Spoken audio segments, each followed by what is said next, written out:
Olá! Quem não é visto não é lembrado. Provavelmente você já deve ter ouvido essa frase, afinal há anos ela vem sendo repetida para destacar a importância de se investir em ações de promoção de marca. A diferença é que hoje apenas ser visto não é o suficiente.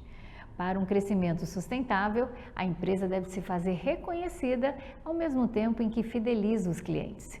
E uma das ferramentas mais poderosas para conquistar esse objetivo é o marketing digital. Segundo uma pesquisa realizada pela Resultados Digitais, 95% das empresas escolheram o digital como estratégia de crescimento. Esses números só reafirmam o quanto o marketing digital é importante, seja a empresa pequena, média ou grande. Para entender melhor a importância do digital no mundo de hoje, vamos conversar com um dos maiores especialistas no assunto do país. Ele iniciou sua carreira como publicitário e, com a expertise adquirida com grandes nomes americanos, fundou em 2013 a Cative Comunicação, alavancando mais de 250 milhões de reais em vendas para seus clientes. Em 2024, ele fundou a Atar Digital, focada em estratégias de marketing usando inteligência artificial. Além de lançar produtos digitais de inúmeras celebridades, ele oferece consultorias e mentorias de alto impacto, consolidando-se como um visionário no mercado. Eu converso com Thiago Battizelli. Olá, Thiago, seja muito bem-vindo. É um prazer enorme recebê-lo aqui no programa e eu confesso que é a primeira vez que eu vou entrevistar um estrategista digital. Eu estou bem ansiosa porque eu vi que você ajudou no impulsionamento de carreiras de algumas pessoas que já estiveram aqui no programa, como o Dr. Bactéria. Então eu tenho certeza que hoje todos nós vamos aprender muito com a nossa conversa. Seja bem-vindo. Muito grato, Laura, grato pelo convite. Grato pela oportunidade. Bactéria, inclusive, ainda é um grande parceiro nosso, contratualmente. A gente ainda lança o Dr. Bactéria, temos parcerias em alguns produtos digitais com ele. E é uma honra estar no programa, poder contribuir um pouco aí, entregar um pouco do meu conhecimento para vocês que nos assistem aí. Thiago, você é publicitário e estrategista digital com mais de uma década de experiência em ajudar grandes e pequenos experts a transformarem suas paixões em negócios lucrativos. Sua carreira é marcada por lançamentos de sucesso, como produtos digitais, celebridades, como o artista Caio Castro, a blogueira Mari Saad, além de diversas marcas e empresas. Thiago, como é que foi sua trajetória até se tornar um especialista em marketing digital, né? Eu gostaria de saber mais sobre seu início na publicidade, como é que você fez essa transição para o digital?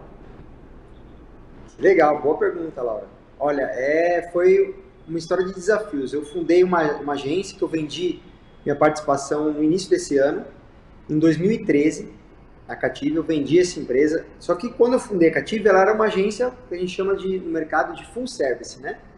Ou seja, faz 360. Então, offline, online, impresso, estratégico. E eu tinha muita dificuldade de gerar resultado para os pequenos empresários, porque o que acontece? No Brasil criou a cultura do branding, né? O que é o branding? Vou valorizar minha marca, vou investir em mídia de massa. Só que as grandes marcas, eles têm uma verba, que a gente chama de budget, né? Multibilionário, multimilionário, algumas marcas têm um budget multibilionário, com B de bola mesmo, B maiúsculo. Então, os pequenos empresários e alguns dos médios empresários não tinham como ter espaço para conseguir anunciar de forma lucrativa. E aí as ações que eles faziam, tentando modelar, tentando imitar essas grandes marcas, sempre fracassavam. E aí as agências pequenas que atendiam essas empresas não conseguiam gerar resultado. E aí isso me deixava frustrado, né? Eu falei, pô, tem que ter alguma coisa ali que eu não sei. E eu comecei a estudar, eu sou muito curioso, eu sou muito inquieto, eu gosto muito de ler livros e eu estava buscando conteúdo, né? Eu cheguei a alguns players nos Estados Unidos, né? Cheguei a alguns nomes norte-americanos que falavam de funil de vendas, falavam de copywriting, que é uma técnica de redação norte-americana. Hoje já está mais disseminada no Brasil, já está mais conhecido, mas naquela época não era tão conhecido. E eu comecei a estudar essa metodologia.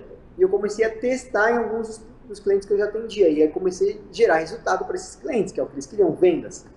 E eu falei, opa, isso aqui tem coisa boa aqui, tem ouro aqui nesse conhecimento. Aí eu comecei a gostar cada vez mais, me apaixonar principalmente pelo resultado que eu consegui gerar para os clientes, fui me aprofundando. Então, comecei a fazer treinamentos remotos, como entrei em grupos de mentoria, em grupos de mastermind, que a gente chama, né, grupo de mente mestre, para acelerar esse processo.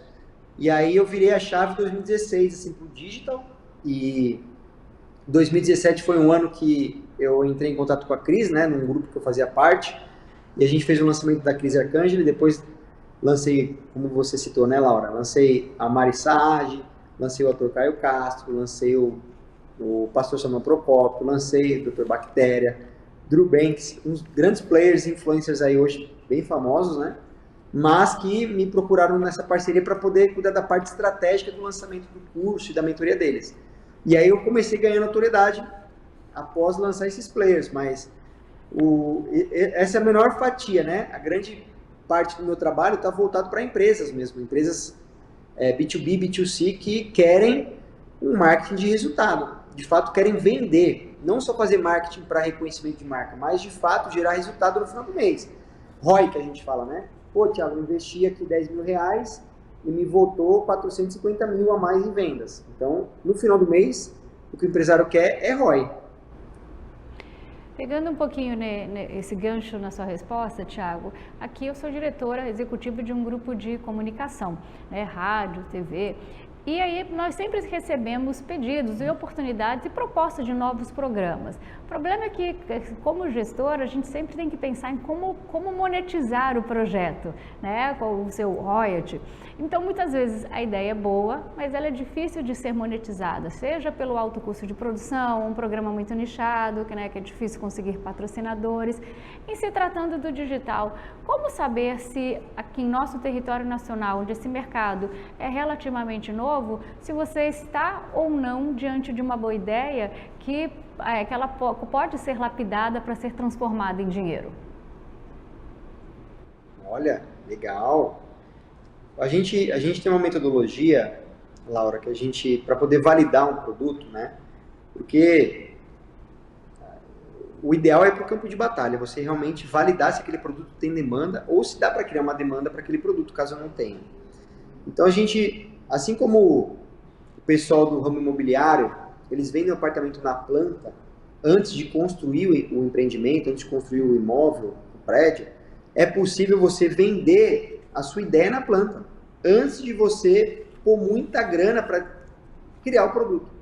E é isso que a gente tem a possibilidade de fazer nesse universo digital. Por exemplo, antes de lançar com muita grana no lançamento do Bactéria, a gente fez um lançamento mínimo viável do Dr. Bactéria.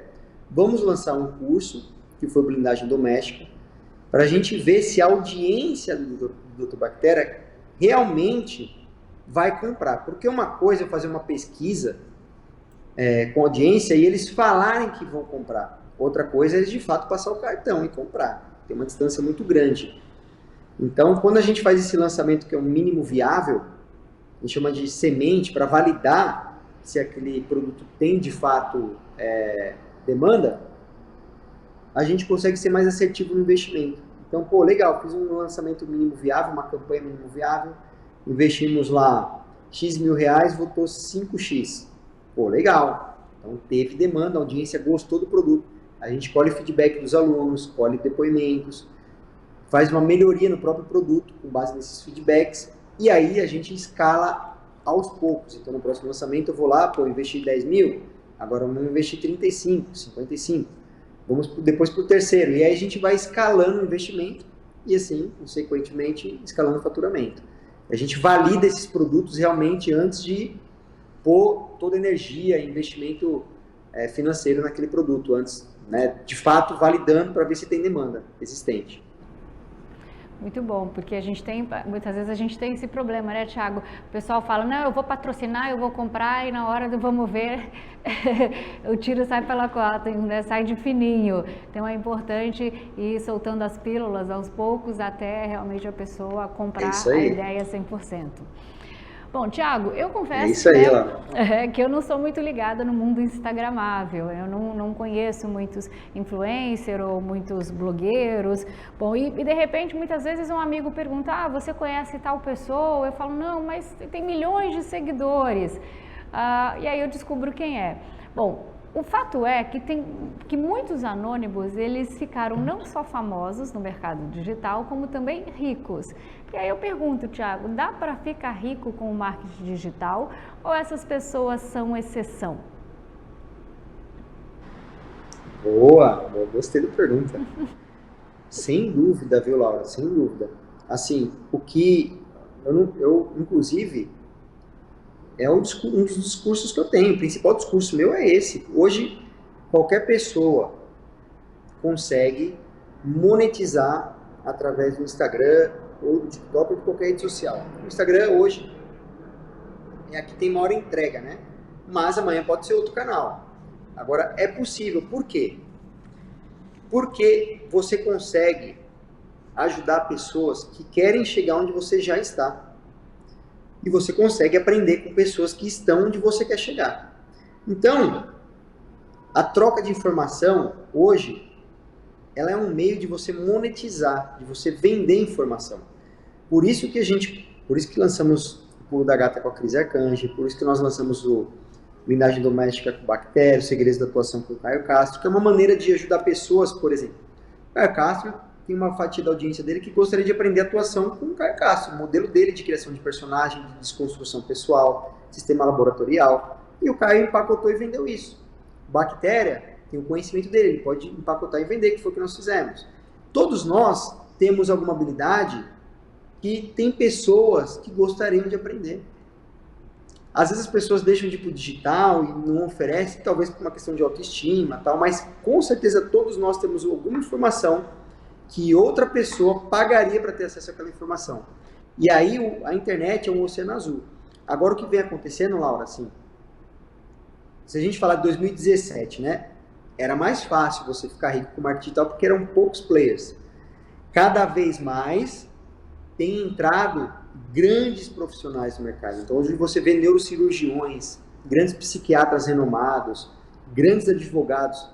Esses players que antes relutavam a entrar no mercado digital entenderam que não dá mais para adiar, que mudou o hábito de consumo e eles estão na internet. Então hoje você vê assim um nível de qualidade de conteúdo subiu muito a régua. Então você vê grandes profissionais, como eu disse, psiquiatras levando informação para qualquer pessoa poder ter acesso, informações técnicas, e tem pessoas que estão lá acompanhando. Às vezes um filho que tem TDAH, um filho que tem síndrome de transtorno de ansiedade, uma ansiedade crônica ali. Tem pessoas que estão seguindo um personal trainer porque ele tem ali um método de ajuste de rotina para a pessoa poder entrar em forma sem precisar ir para a academia fazendo um treino HIIT. Então é uma tendência as pessoas se conectarem com outras pessoas para atingir o objetivo. E é nesse momento que a gente monetiza. Tiago, no bloco anterior, você estava falando sobre que qualquer pessoa pode ficar rico desde que saiba se vender. Bom, recentemente eu fiz um curso de vendas pela AESP em São Paulo e eu aprendi sobre o funil de vendas, também chamado de pipeline, que é um modelo estratégico que mostra a jornada do cliente desde o primeiro contato com a empresa até a concretização da venda, né? Em alguns casos até além dela. Sendo mais específico, é o caminho que o cliente faz até fechar a compra. Então, eu gostaria que você explicasse, Thiago, para quem está nos assistindo, como é um funil de vendas na prática, né? Quais os benefícios do funil e por que ele é tão importante em qualquer ação de marketing digital? Muito bom, maravilha, Laura. Hoje, assim, entender de um processo de funil de vendas é essencial. Por quê? Porque ele é um processo é uma psicologia. Ele está muito mais dentro da nossa maneira, como nós, seres humanos, funcionamos. Por isso que o funil de vendas, ele de fato funciona. Porque é o seguinte, vamos pensar, né, um funil de cima para baixo aqui, a parte de cima dele é o que eu chamo de topo de funil. Então esse é o conteúdo. Então vídeos educativos, conselhos, dicas, hacks, que a gente chama, né, pílulas ali, que vai fazer com que pessoas que ainda não entendam de marketing digital comece a se conectar com o Thiago. Entender o que é o Growth Marketing, entender o que é Copywriting, como criar autoridade e posicionamento no ambiente digital para poder vender, como ser lucrativo. E aí eu vou postando esses vídeos para me conectar com pessoas. O que acontece? Essas pessoas começam a se envolver nos meus canais, com o meu perfil. Parte dessas pessoas, então aí está o maior volume, parte dessas pessoas vão engajar, vão para a segunda etapa. E o que engajar não é só compartilhar, comentar, mas é a pessoa estar pronta para comprar o que eu quero vender para ela. Então, quando a pessoa engaja com o Thiago, ela vê o Thiago como uma autoridade, ela indica para um amigo, para um familiar, ela assiste um workshop, baixa um e-book, ela se torna uma pessoa muito mais próxima. E a gente chama isso de lead. Então, quando essa pessoa entra para assistir uma palestra minha, um workshop online ou baixa um e-book, ela deixa de ser uma audiência genérica e se torna um contato direto com o Thiago. Ou seja, eu não dependo mais que o Instagram mostre uma postagem minha para aquela pessoa. Eu posso mandar um e-mail ou um WhatsApp para ela. A comunicação se torna muito mais próxima, íntima e mais assertiva. Ela sempre vai receber a minha mensagem. Ela abrindo meu e-mail ou WhatsApp ou não, ela vai receber. Então, ela vem para a segunda etapa do funil. É uma fatia menor que vem para essa etapa. E aí a gente vai para uma terceira etapa. Qual que é a terceira etapa? Que é o que eu chamo de oferta. Então, eu segmentei através de conteúdo, primeira etapa. Parte dessas pessoas que eu segmentei através do meu conteúdo. O que é segmentar o conteúdo? Eu estou falando de marketing digital, diferente de um psiquiatra que fala de ansiedade. Então, eu estou segmentando pelo meu conteúdo, pelo meu público-alvo. Parte desse público foi para a segunda etapa que engajou, ou seja, viu a autoridade, está pronto para comprar algum conteúdo meu. E aí eu vou para a terceira etapa, que é a oferta. Na oferta, de fato, o próprio nome diz, né? Eu vou oferecer algo para essa pessoa. Eu vou fazer um anúncio de venda, eu levo ela para uma oportunidade, por exemplo, uma Black Friday, uma ação de venda direta, ou posso fazer uma aula experimental e no final oferecer algo para ela comprar e eu conseguir monetizar. E aí a gente vai para a quarta etapa, que é conversão, que é vender, ou comprou. Então eu consegui converter esse potencial cliente em de fato um cliente. Então, simplificando, isso é um funil de vendas. Eu segmento, né, que é atrair as pessoas certas, eu engajo elas, que é preparar elas para comprar um produto meu. Essas pessoas que estão preparadas para comprar, eu levo elas para uma oferta e parte dessas pessoas convertem em clientes. Na prática, isso é um funil de vendas. Baseado em que todo mundo está pronto para comprar, porque você compra pela emoção, você tem que fazer um bom funil de vendas, né? Porque isso a maioria aí. das pessoas compra na emoção. Então, se o funil for bom, né, a sua nichada ali, muito legal. Tiago, existe um termo cabeludo no digital que assusta muita gente, que é o Growth Marketing. Você poderia desmistificar para quem nos assiste essa palavra de difícil pronúncia, né? E quais métricas você considera mais críticas para medir o sucesso de uma estratégia do Growth Marketing? Né? E como é que essas métricas também variam entre diferentes indústrias e tamanhos de empresas? Muito boa pergunta, Laura. Legal. O Growth Marketing, ele é o que tem de mais atual quando a gente fala de estratégia digital, estratégia de marketing. O growth vem do crescimento, né? De marketing de crescimento. E está muito em alta.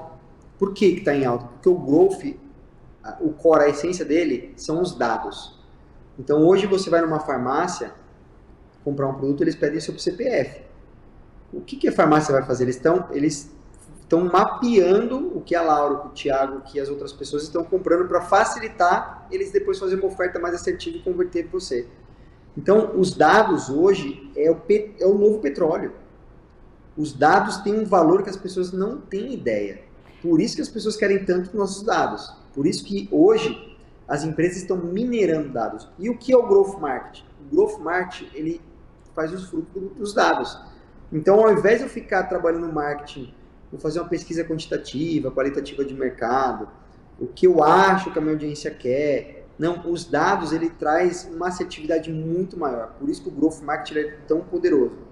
Então, eu uso os dados para poder criar novos produtos, eu uso os dados para melhorar os produtos existentes, eu uso os dados para poder criar ofertas mais irresistíveis, eu uso os dados para segmentar melhor o meu público, e dessa maneira eu acelero o crescimento da minha empresa, torno a minha empresa mais lucrativa. E a empresa mais lucrativa, mais caixa, mais dinheiro para investir em marketing, se torna um ecossistema que se retroalimenta. Isso é o Growth Marketing. Falando dos indicadores, né, Laura, que você falou, que a gente chama de KPIs, né, KPI, é uma sigla, né, indicadores-chave de performance. No Growth Marketing, quando eu presto consultoria para uma dezena de empresas. Então, desde empresas que vendem imóveis até empresas que vendem fertilizante para agronegócio, assim. É muito específico. Imagina, o cara planta abacaxi lá no interior de São Paulo e eu mostro um anúncio vendendo fertilizante NPK para ele. Esse agricultor, pequeno agricultor, ele clica no anúncio, cai num hot site que a gente chama de landing page, ele se cadastra, cai no CRM do time comercial dessa empresa, o time comercial da empresa faz o primeiro atendimento e leva ele para uma venda. Dá uma consultoria e leva ele para uma venda. Então, eu fiz um funil de uma forma simples para uma empresa que vende fertilizante para o pequeno agricultor.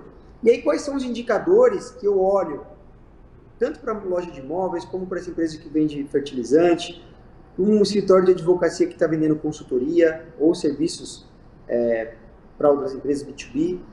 Tem alguns indicadores que eles sempre são utilizados, Laura. Primeiro dele, custo por lead. Quanto eu estou pagando num lead? A empresa lá investiu 10 mil reais, né? E aí eles trouxeram um número X de lead. Quanto custou cada lead? Esse é o primeiro indicador, que a gente chama de CPL.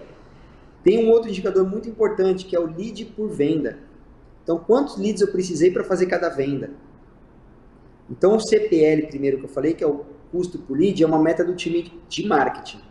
Lead por venda é uma meta do time comercial. Tudo tem que ter meta, para você poder saber quem cobrar, quem é o responsável por aquele indicador. Depois tem o custo por aquisição de cliente, que é o CAC.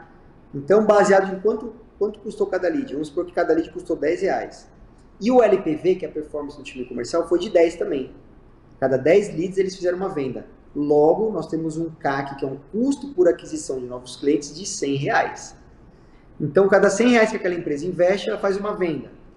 Legal. Qual é o ticket médio? Pô, Thiago, a gente tem um ticket médio de 25 mil vendendo fertilizantes. Então, cada 100 reais que eu invisto, eu tenho uma venda com ticket médio de 25 mil. Quanto foi seu faturamento? A gente faturou 1.080.000 no mês, Thiago. Qual foi o retorno sobre o investimento, que a gente chama de ROAS, que é o retorno bruto, né? Diferente do ROI, que é líquido, que é só o que sobra. O ROAS é o bruto. Por exemplo, eles investiram 100 mil reais, se eles faturaram 1 milhão, foi um ROAS de 10. A gente chama que é bruto. Então, esses indicadores são os principais. Quando a gente olha para a consultoria que a gente faz com a empresa no final do mês, junto com os diretores, com o CMO de marketing. Agora, tem outros microindicadores que a gente usa para poder fazer otimização de anúncio, fazer otimização de comunicação, né? Então, tem alguns indicadores para cada etapa ali da consultoria, mas esses que eu falei são os principais, que é o que fecha a conta no final do mês, né? Como já diz o ditado, né? Informação é poder. Informação é poder, mas você me falou muita coisa e eu fico pensando que hoje todo mundo fala que é digital. Você fala, preciso de um mídia, de um social media. Eu sei fazer, mas as pessoas acham que é só fazer post, né? E quando você começa a falar esses detalhes, você vai perguntar, ela não tem ideia de todas essas métricas que são necessárias para realmente fazer alavancar a pessoa, o produto, o cliente. Então é muito importante para a gente deixar bem claro o que é um mercado digital e a importância dele, acho que em venda e como pessoa, na pessoa também, né? No marketing pessoal. Com certeza, Laura. Qual que é o poder da internet? Hoje você consegue, em um curto espaço de tempo, construir a autoridade de uma pessoa através de produção de conteúdo de qualidade. Essa pessoa começa a construir uma audiência. E é o que eu falo para os meus mentorados, né, que eu dou mentoria. Então eu falo o seguinte, se você quer contratar um advogado para te proteger numa causa, e aí você vai entrar na rede social daquele advogado, ele tem lá 500 seguidores, os vídeos dele tem 200 views, e aí tem um outro que você está orçando também, você entra nas redes sociais dele, ele tem lá 150 mil seguidores, um monte de vídeo, workshop que ele faz, e-book, material de apoio ali para a galera que só auxiliando quem segue ele com dúvidas. Quando você vê esse outro advogado, a autoridade dele automaticamente somente julga o livro pela capa. Você falou, né? 95% das nossas decisões são tomadas pelo sistema límbico, que é a emoção. Não é a razão. Às vezes ele nem é melhor do que aquele outro, só que a nossa mente busca atalhos para tomar decisões. Então, todas essas informações de seguidores, de conteúdo, vai fazer você optar por aquele profissional, porque a sua mente vai ver ele como autoridade. E aí o ambiente digital possibilita, hoje, qualquer profissional construir essa audiência e essa autoridade. Porque você tendo audiência e autoridade, fica muito mais fácil você vender com mais margem e com mais escala. Tiago, ainda sobre esse assunto, você já se deparou com situações em que estratégias de growth marketing precisaram ser adaptadas drasticamente devido a mudanças inesperadas no mercado? Né? Como é que você lidou com essas situações e quais foram os resultados? Legal, teve algumas, com certeza. E, assim, essa pergunta é muito boa, Laura. Por quê? Muitos empresários procuram fazer uma ação de marketing quando, às vezes, eles estão com a corda no pescoço já. A concorrência chegou muito acirrada, chegou muito mais preparada, e aí ele fala, nossa, preciso me movimentar. Só que ele não tem dinheiro muito mais para investir, porque ele deixou os 45 do segundo tempo, eu falo, né? Então, o que acontece? Esse empresário, ele espera um milagre. Ele quer que em um mês mude o cenário da empresa dele. Ele tem 10 anos de empresa, nunca fez nada, agora ele quer que em um mês mude a vida da empresa dele, salva a empresa dele. Só que uma campanha bem feita, como eu disse, ela é baseada em dados. Ela precisa da etapa de melhoria contínua.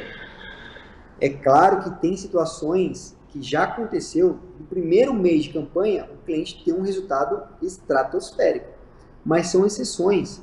A grande maioria, você tem a melhoria contínua da campanha. Porque você vai melhorar, a definição de público-alvo você vai melhorar. Os criativos você vai melhorar. Você vai ver quais são os criativos. Criativos, para quem não sabe, são os anúncios que estão rodando, né?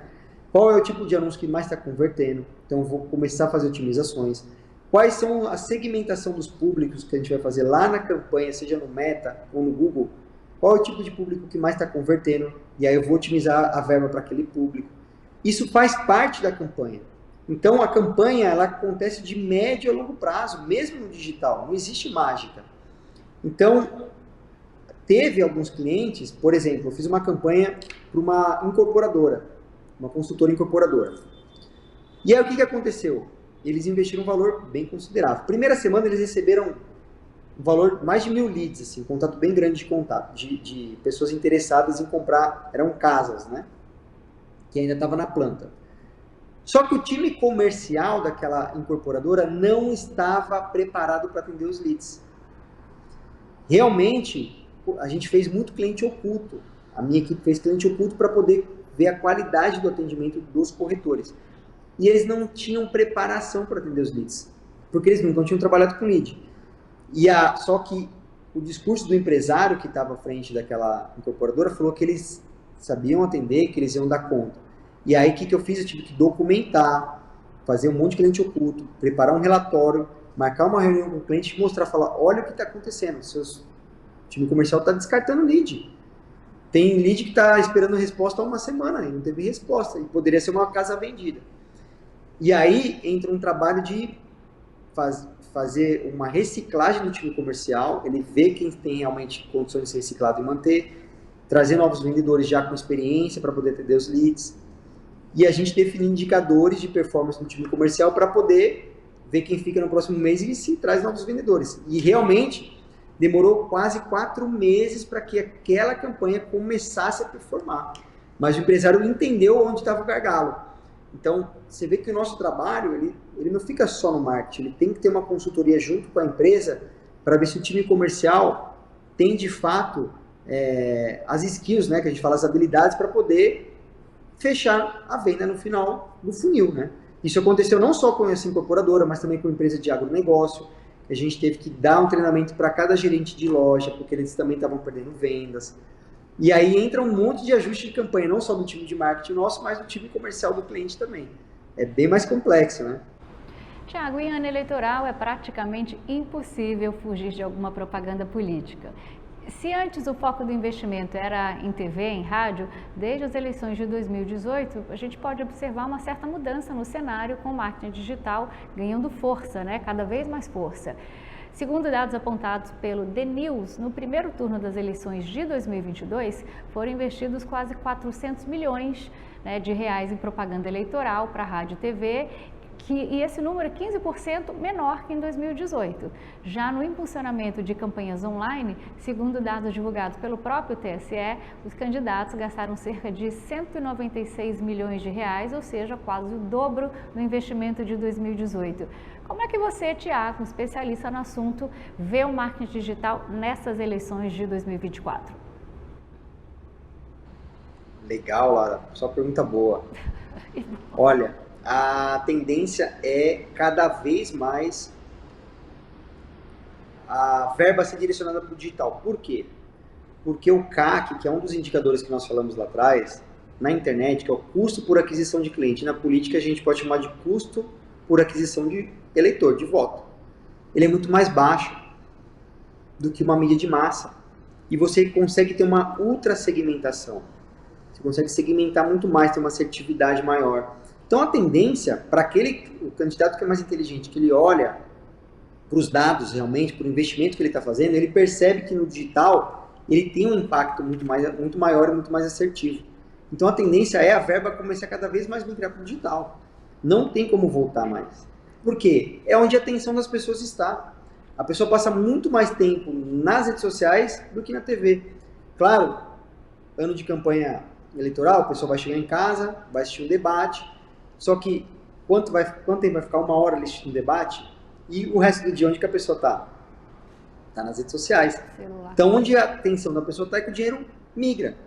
E é a tendência, a verba ir para o digital. E o que eu vejo, Laura, assim, pouquíssimos candidatos estão preparados para o digital. Preparados mesmo. Quando eu falo preparado, não é fazer, social media, eu vou fazer postzinho ali, com uma artezinha ali para poder cumprir tabela no Instagram. Não é isso. É você ter estratégia de narrativa, saber se posicionar, saber fazer uma análise SWOT sua do seu concorrente, para você saber o que você vai falar na sua rede social, ver qual é aquele vídeo que performou, que está dentro do seu posicionamento, e poder pôr tráfego pago, anúncio, para ter mais alcance daquele vídeo. Ver quem se envolveu com o seu perfil, fazer um remarketing para a pessoa baixar um e-book ou seu plano de governo, para você captar o lead, poder, lá no período de campanha, convidar essa pessoa para assistir uma live sua, um debate seu fechado, e pôr 2 mil, 15 mil, quiçá 50 mil pessoas na sua live, porque você tem o lead, tem o contato daquela pessoa. Isso é estratégico. Só que pouquíssimos políticos, eu falo realmente políticos grandes, tá? Não estou falando pequeno não. Pouquíssimos estão preparados para o digital. Eles não têm essa visão estratégica ainda. Para a maioria, o digital é fazer post na rede social, no Instagram, impulsionar e achar que isso vai eleger ele.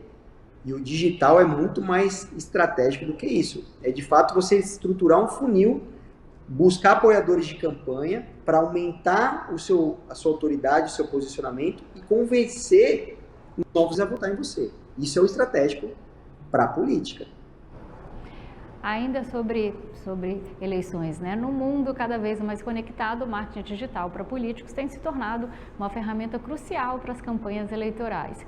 Com a internet e as redes sociais, é possível não apenas disseminar mensagens, mas também estabelecer conexões significativas com eleitores, né? Além disso, como você mesmo disse, o uso da internet faz parte do dia a dia dos eleitores. Segundo o YouGov Profiles, quase 50% dos brasileiros, eles usam sites ou aplicativos de redes sociais pelo menos uma vez por semana. Sendo assim, o uso estratégico do marketing digital é uma necessidade para toda a campanha eleitoral moderna. Mas, por outro lado, Tiago, quem trabalha com política sabe que essa ferramenta sozinha não é o suficiente para garantir o sucesso numa eleição. Então, qual a importância do marketing digital para os políticos? Você já falou um pouquinho. E como a gente pode usá-lo, né? Como usá-lo nas campanhas eleitorais da melhor maneira? Legal. Você fala o marketing político offline? O offline. Legal. Então, o offline, ele tem que estar... Qual que é o ponto crítico? O online e o offline estão falando a mesma linguagem. Então, isso eu vejo que é muito importante, porque o que acontece com a maioria dos grandes políticos? Eles colocam uma agência para fazer offline e outra agência para fazer online.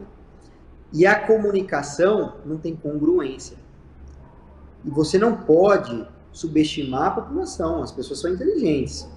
Então, esse é um outro erro de alguns políticos, é subestimar a inteligência da população. As pessoas pegam que não tem congruência. Então, o que está na rua tem que estar totalmente conectado com o online.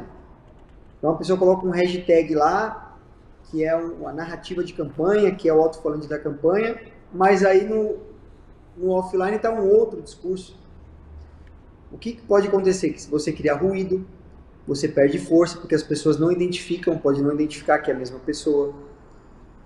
Pode ver que talvez, ele não sabe o que ele está falando, pode gerar dúvida. Então, esse é um grande erro. O offline, ele é muito forte, mas o offline, ele tem que ser feito de forma estratégica, pontual. Por exemplo, você consegue, a ideia, né, Laura, é você conseguir colher dados do digital e usar no offline, porque os dados do digital ele vem muito mais rápido. Tiago, vamos falar um pouquinho sobre tecnologia.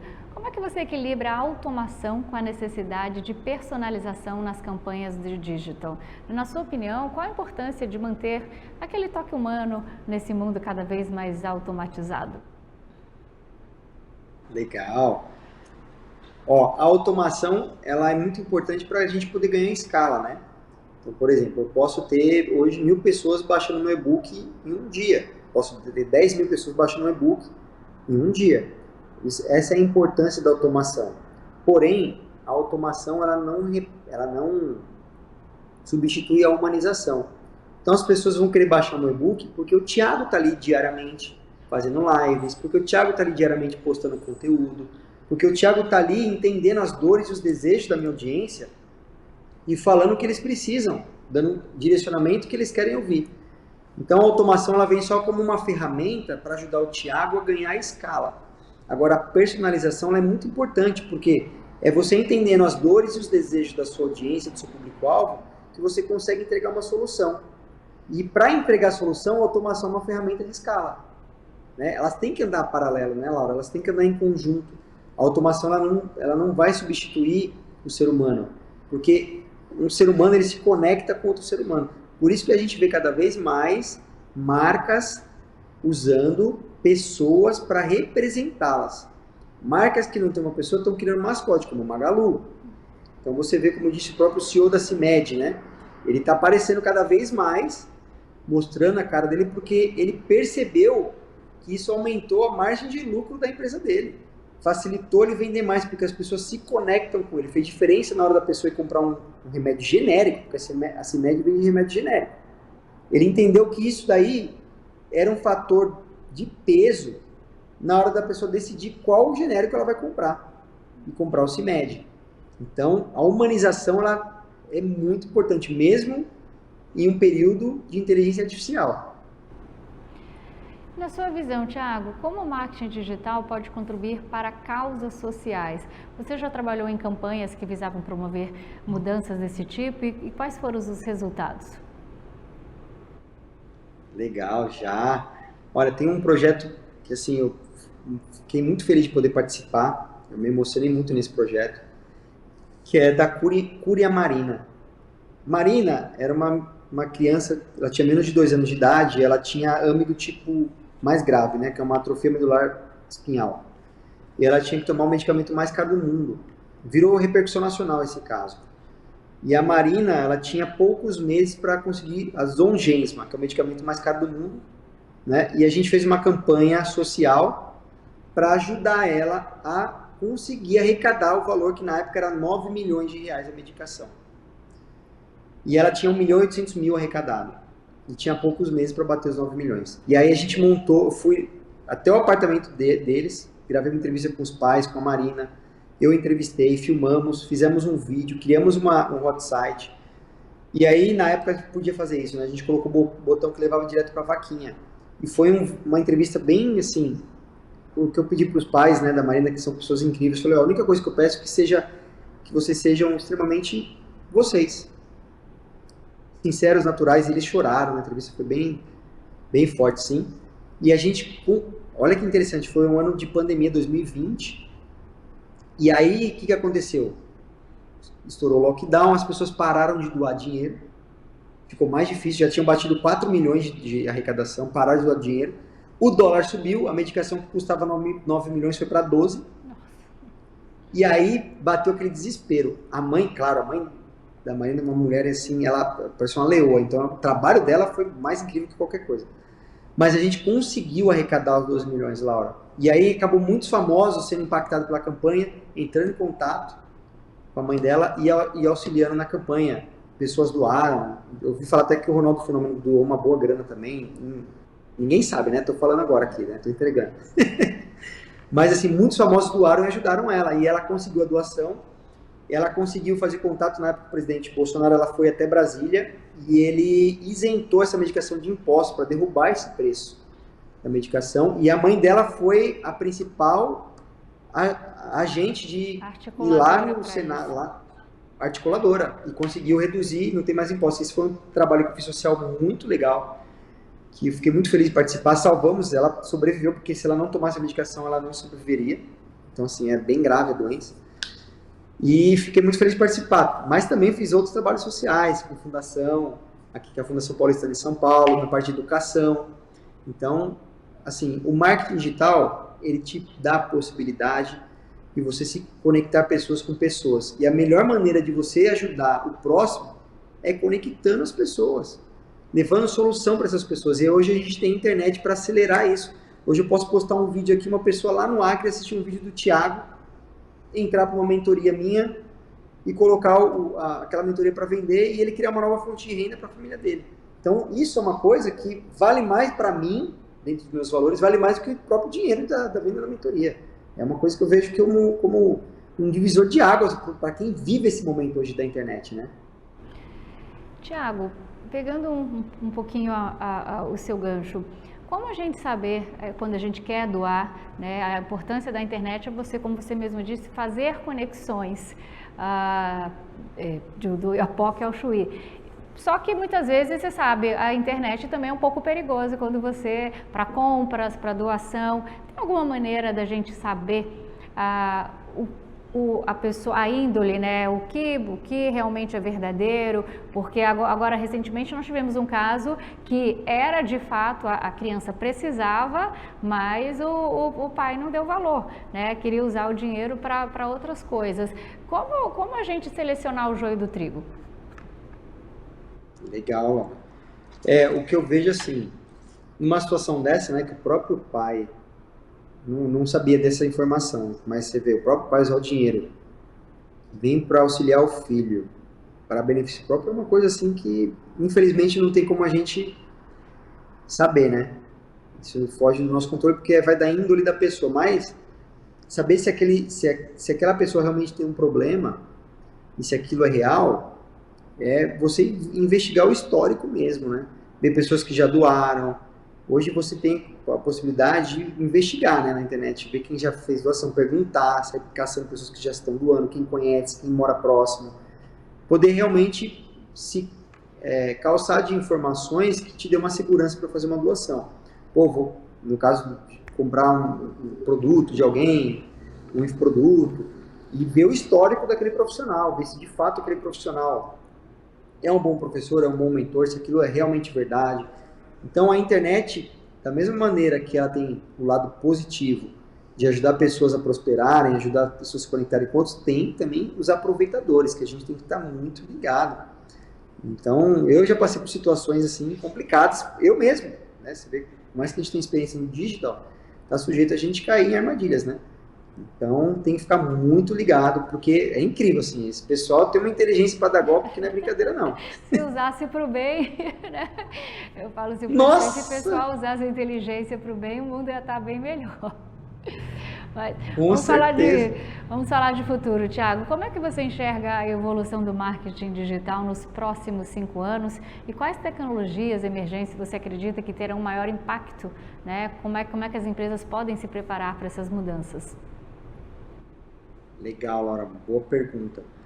Olha, é o que a gente vem fazendo hoje, né? Olhar para a inteligência artificial. Porque hoje você tem o lado dos dados, que é um grande ativo, e o lado da IA. Então, quando você junta esses dois poderes com o marketing digital, é muito forte, porque você faz a inteligência artificial tomar melhores decisões baseadas em dados que já são assertivos e você coloca isso no seu marketing, no funil, na narrativa, na comunicação, nas imagens. Olha o poder que isso tem. Então, o futuro do marketing, na minha opinião, é a interseção dos dados com a inteligência artificial e o marketing. Aquela interseção ali no meio das 3 esferas é o que vai fazer pequenos serem grandes e grandes se tornarem pequenos. Como a gente já viu no histórico, empresas que fecharam, que não se atualizaram, grandes marcas que morreram por não acompanhar a evolução da tecnologia, e pequenos se tornarem grandes por conseguir surfar melhor a onda da tecnologia. Então, a velocidade que isso vai acontecer vai ser cada vez maior. Então, o que eu falo é, se atualizem, principalmente sobre dados, growth marketing e inteligência artificial, porque esse é o futuro. Então, essa é a pergunta que eu ia fazer para nós encerrarmos, é qual a coisa mais importante para o negócio prosperar? Saber de aí, dados e growth marketing, seria... É isso aí, Laura, é isso aí. Essa interseção de inteligência artificial, de growth marketing e de dados é o que as empresas têm que olhar para conseguir não só acompanhar o mercado, né, mas se destacar no meio de uma multidão de outros concorrentes. Né? Tiago, adorei nosso bate-papo. Muito obrigada pela participação, pela aula e já está contratado, hein? Ô, Laura, grato, recíproco, muito grato pelo espaço, grato pela oportunidade, adorei a entrevista. E ó, estou sempre à disposição. Quando quiserem, eu estou de volta, com o maior prazer. Um prazer falar com uma pessoa tão especialista no assunto que eu tenho muita curiosidade, mas eu não domino muito bem. Muito obrigada, aprendi muito. Muito grato, Laura. Grato pelo carinho, grato pela atenção e pela oportunidade. Um abração para todos da equipe, tá? Um abraço, tchau, tchau. E a você que nos acompanhou, obrigada pela companhia. Continue ligado na programação da TBO, a TV que você se vê.